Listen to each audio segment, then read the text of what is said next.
large Western company, the vice president in charge of sales retired.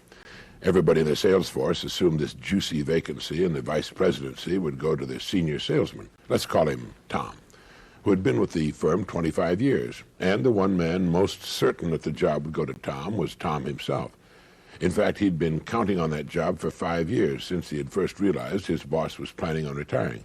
And for the past 2 years, Tom had been thinking about it. He'd told his wife and children, their friends and neighbors, and his friends in the sales force. The job meant a substantial raise in pay, and Tom and his wife had been planning things they could do with the extra income. For the past 3 months, they'd been poring over travel folders, planning a trip to the Orient. So when Tom was called into the president's office on the morning following the retirement party for the former vice president, he was wearing his best suit and a smile to match. What he had no way of knowing was that the company president was facing the kind of situation that makes company presidents worth every penny of their excellent incomes. He had an Armageddon on his hands.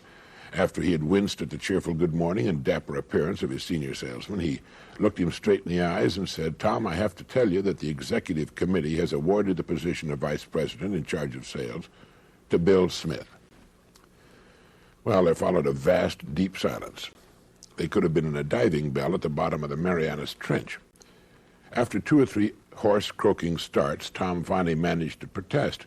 "But Bill has been with the company 5 years. I've been here 25. Well, enough of that. Facing the other men of the sales force and going home to face the family was an Armageddon or two for Tom.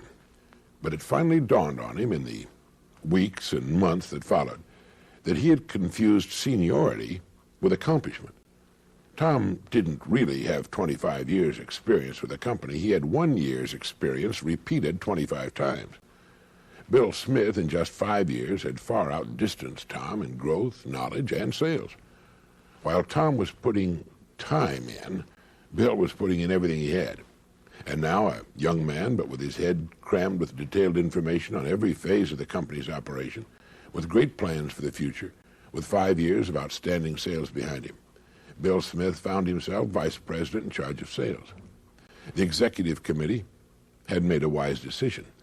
It was interested in the growth of the company, not Tom's planned trip to the Orient. Sad story? Sad for whom? Tom could have had that job. He even had a 20-year head start. He just didn't plan for it. And now a moment for this message. You know, as Albert Einstein discovered, time is relative. Its only value to us depends upon what we do while it's passing. Time means nothing at all to a stone or a fence post. It can mean a great deal to a human being. Thank you.